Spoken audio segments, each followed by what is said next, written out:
Right, a nice big piece of ash to explain the 10% rule. What is it and what does it do?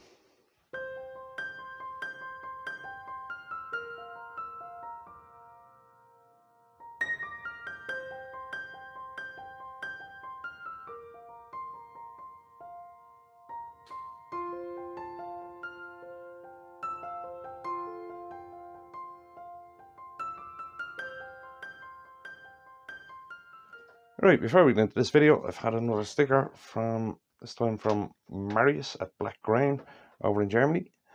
I'll put a link to Marius's Instagram down in the description. Now, let's get on with this video. Right, I'm doing this video to answer a question I was asked. And we should end up with a pretty nice big ash ball at the end of it. Right, the 10% rule. What is it? Okay, the 10% rule is when you're twice turning a bowl, the first time you turn it, you should leave the walls 10% of the total width of the bowl. Right? The reason it works and the reason you should always do it is as the bowl is drying, it's going to warp. And I'll show you this clearer when I flip the bowl around. One part of the bowl is going to come in, the other part of the bowl is going to go longer, and your bowl is going to be in the middle of the outside and the inside of that.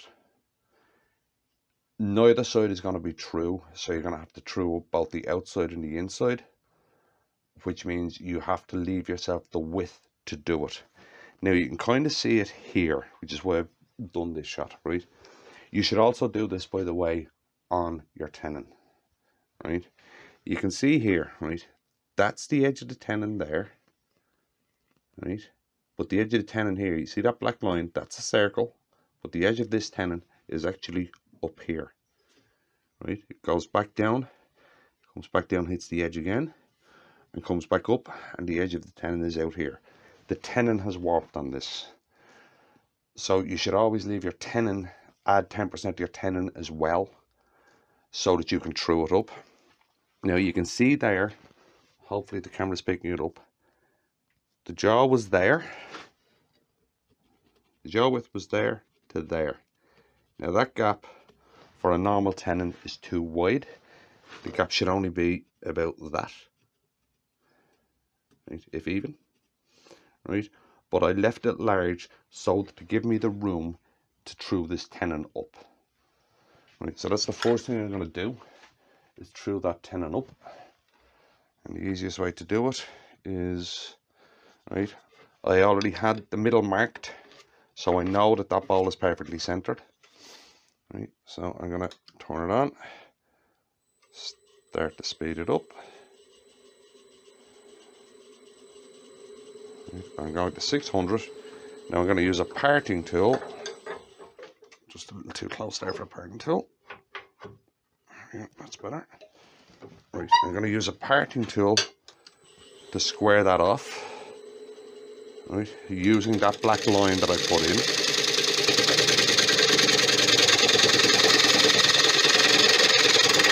Because I know that's round.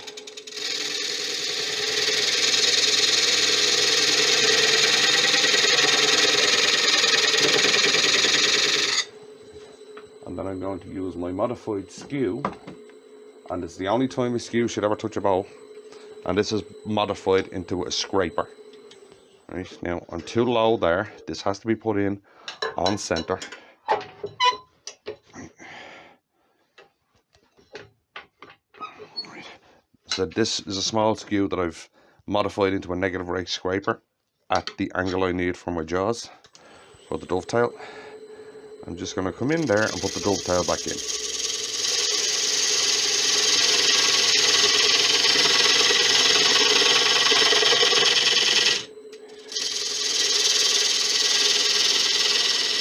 Right. And then I'm going to use the bottom of the scraper to level the bottom of the bowl, because the bottom of the bowl will have warp as well.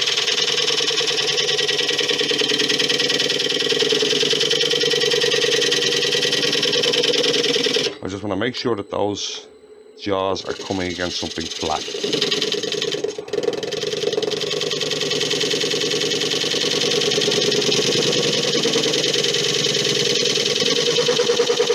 The sound will tell you if you're bouncing or not, right, which I still am slightly.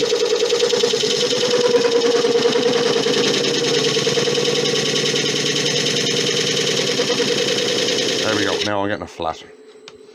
Right.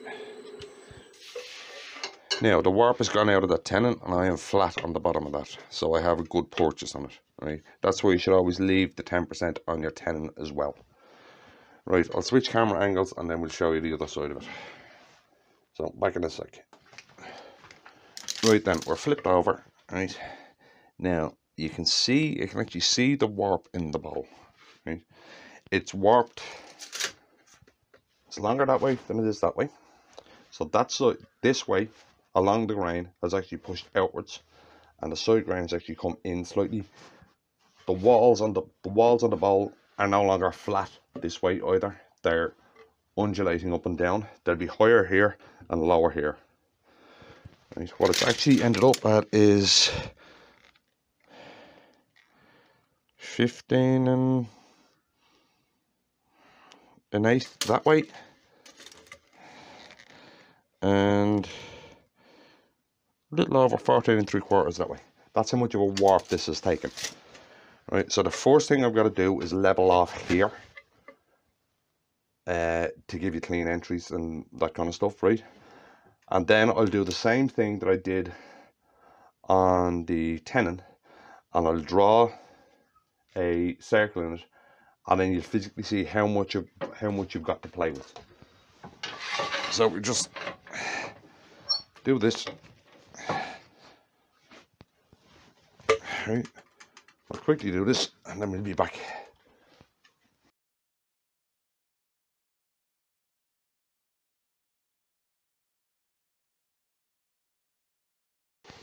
Okay, right, we're flattened off here. Now we'll draw those lines.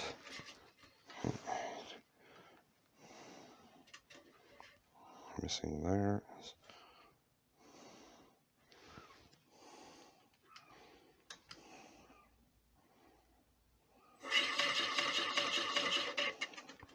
Right, that's the outside one.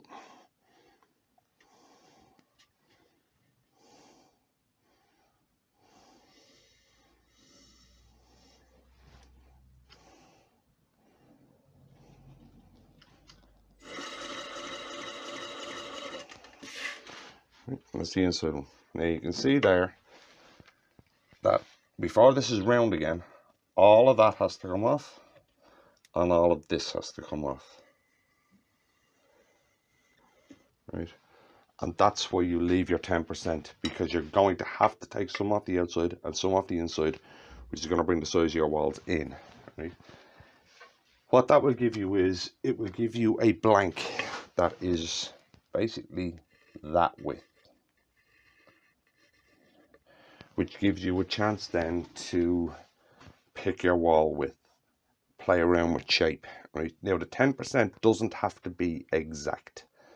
It's like if your bowl is 10 inches wide, your wall does not have to be exactly 1 inch wide.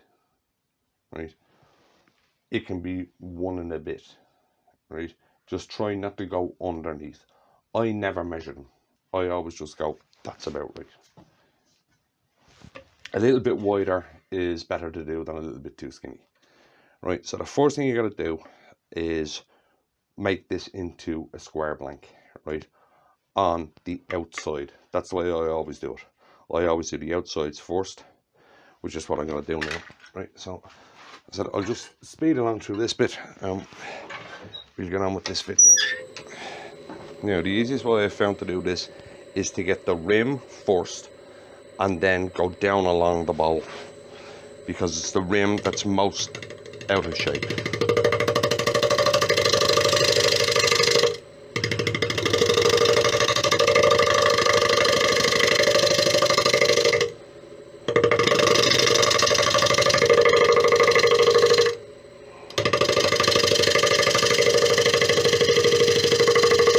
Don't try and rush this, because remember, you're cutting air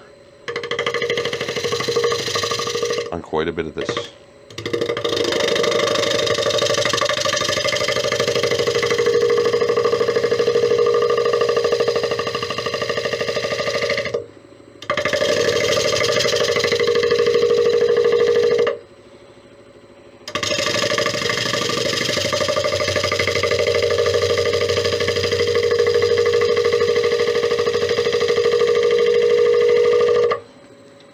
Have a look and see if we're round yet. Right, I just want to check that I'm getting a cut here along all of the rim, which I am. Right, so that rim on the outside is now round. So now I'm just going to match the rest of the bowl on the outside into that. I'm basically going to shape the outside of the bowl to that rim now.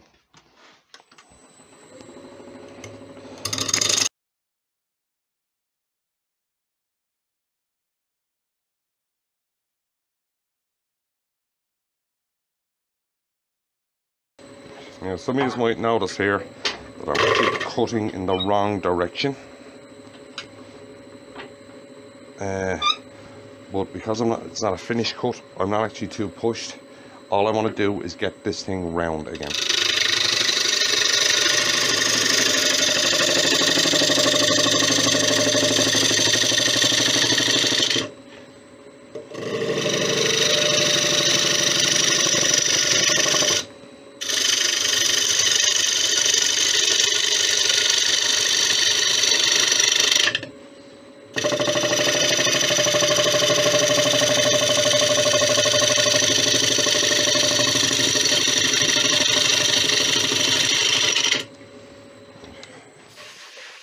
Right, I'm just checking I'm getting a cut all the way around, which I am.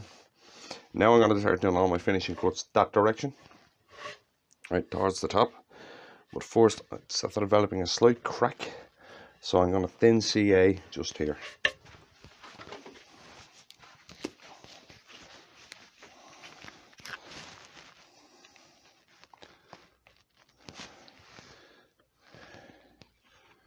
Right, well, that's going off.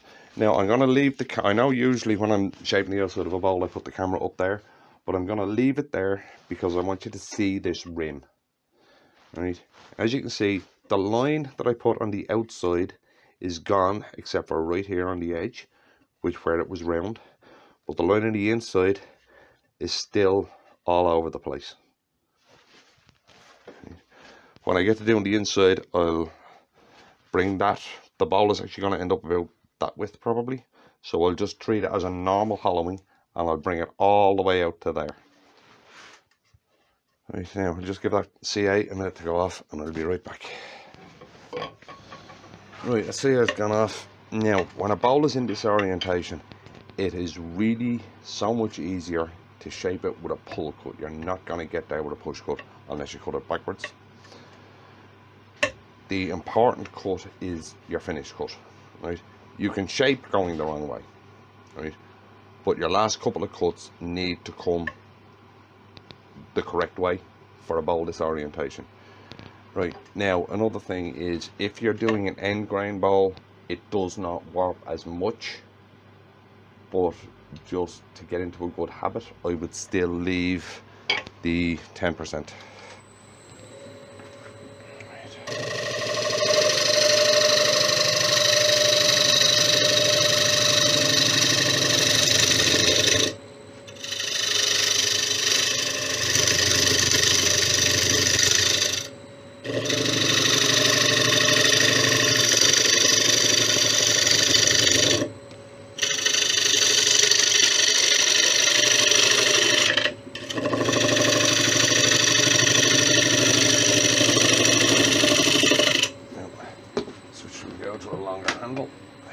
Have a little bit more control.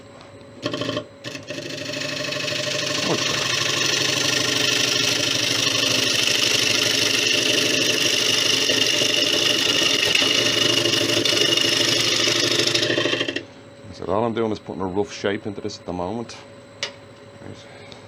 Now I'm starting to pull cuts to get the finish cut in.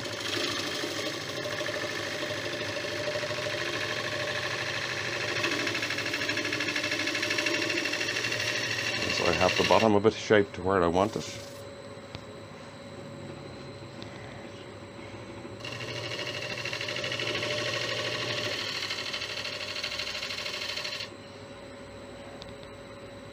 And I'll finish up using a side bevel cut to give myself a really smooth surface.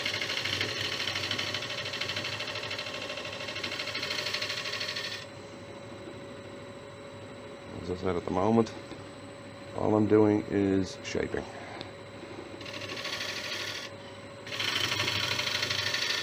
I need a bit of a better curve just there.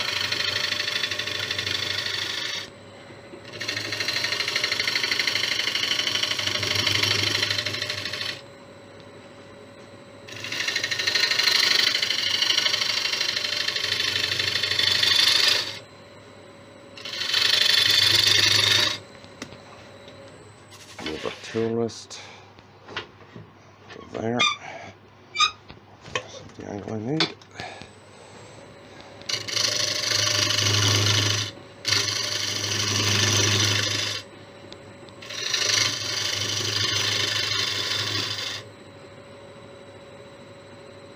Yeah, that's roughly the shape I'm looking for. Now I'll do a side bevel cut to give myself a good finish.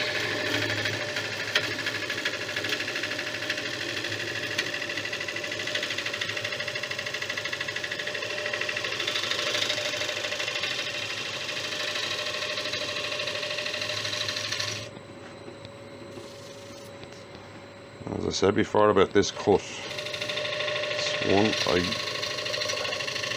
use but I don't show people how to, because you really need to be confident in your tool control to do this.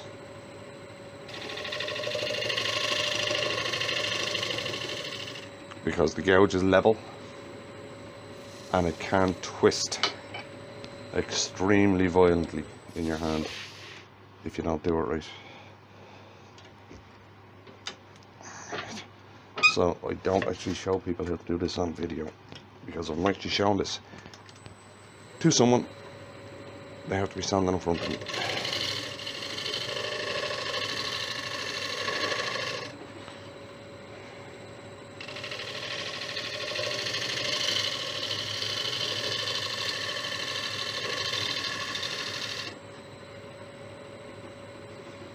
Slight bump just there.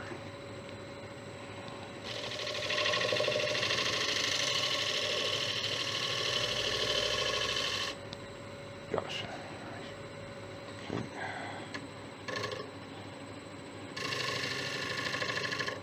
Let's get this part here. Get this part here, and it's ready for sanding.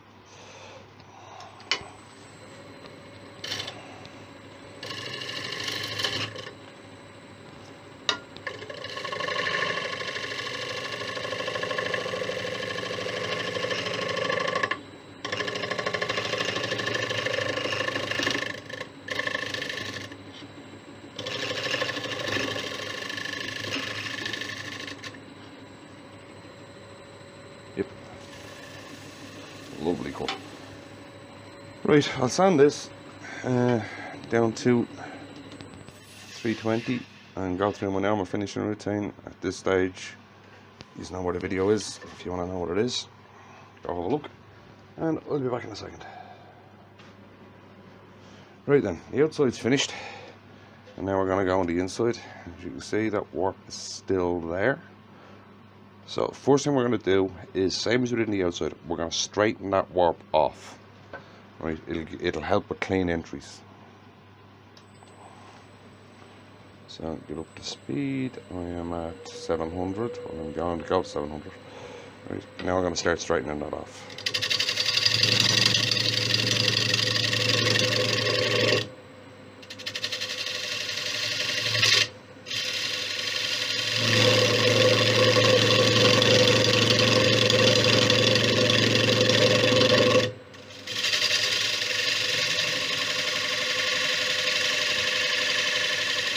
You can hear the difference in the cut. Right, now remember, there's air in here as well. Hear that? Now listen to this one. a clean cut. Now, as you can see by the wisps I'm taking off, I'm only taking off tiny bits till this thing is round.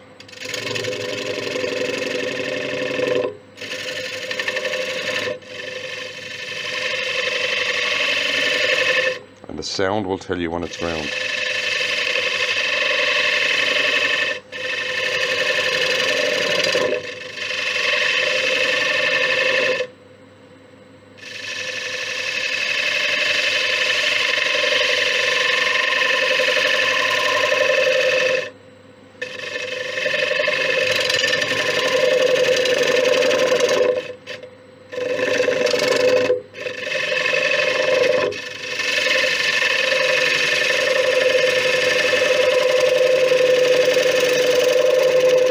The further down the bowl you go, the less the warp is going to be. So kind of the bigger a cut you can take.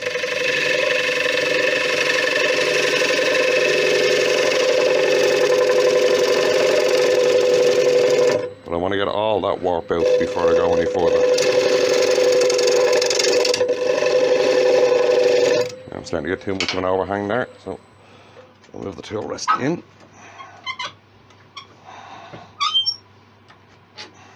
It's actually a pretty piece of wood. There's some spalting just starting in it, and it's got some lovely rays in it.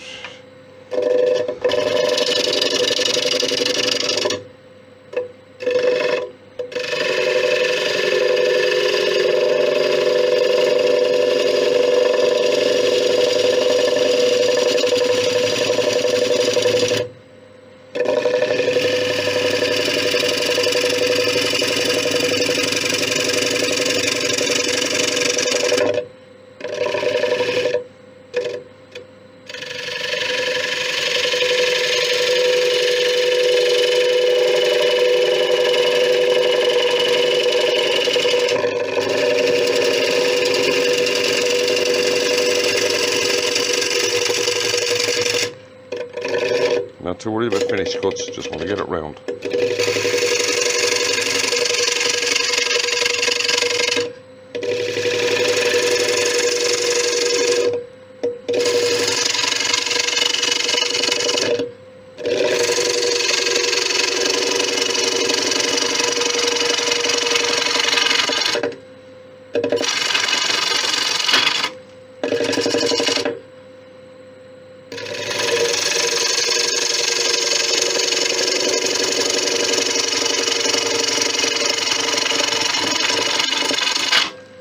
Now I'm going to leave that bit there, just add strength to the centre of the bowl because I've fairly got the warp out.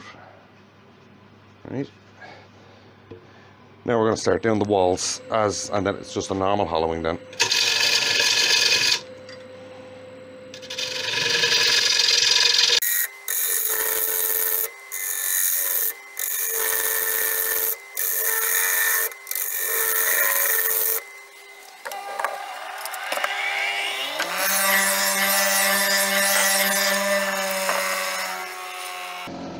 Right, now that I got my wall width, I'm going to flatten out the top of that wall. Because there's always a possibility that it could warp slightly. It's much easier to flatten off this. I'm now up at 900.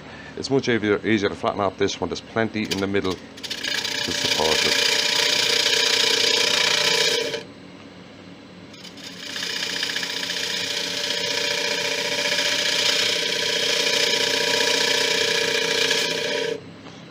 I just want to check that because I know of a crack. Check it's still sealed. I don't think it went that deep anyway. It's probably just a surface crack. There it is there. Yes, it's still sealed, so we're good. Now we'll just hollow away.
Right, so there's the hollowing done.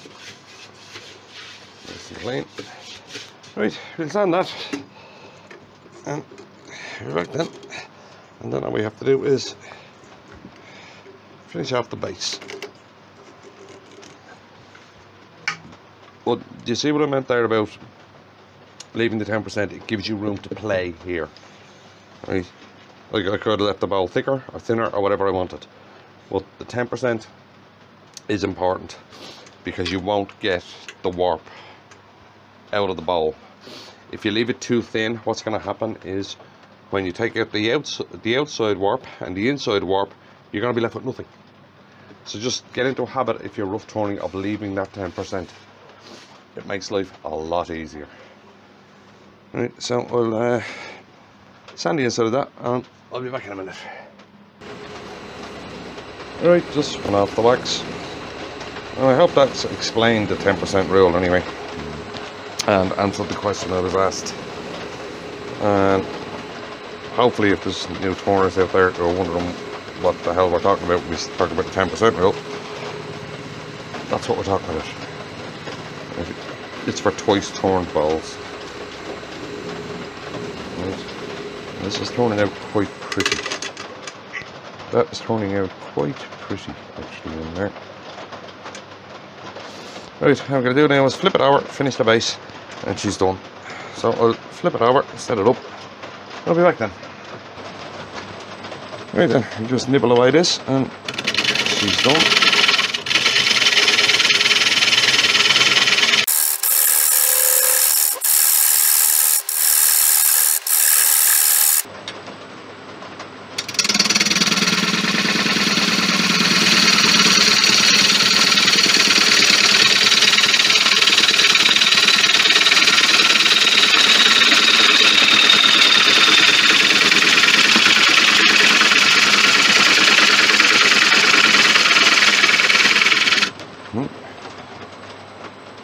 Giving myself a ridge there on the edge for the bowl to sit on. And just come straight across flat.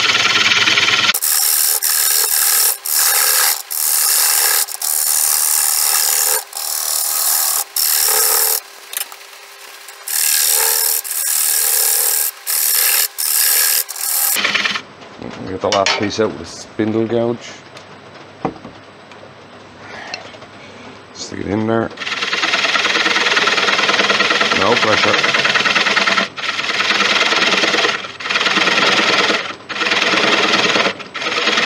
You can't get in to get this last piece of the bowl gouge.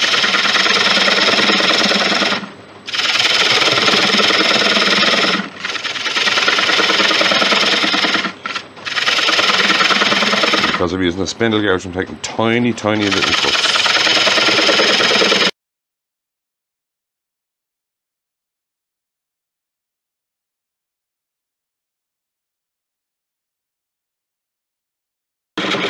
Not much left of that now. Right, I'll sand that on the lathe, then snap that last little bit off, and sand there, and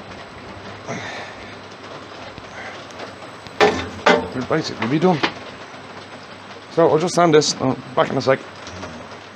Right, and there we have it. A 14 3/4 by 5 ash bowl. And hopefully the 10% rule explained. I'll put up some stills at the end. So if you like that video, if you wouldn't mind, give it a thumbs up. And I'll see you in the next one.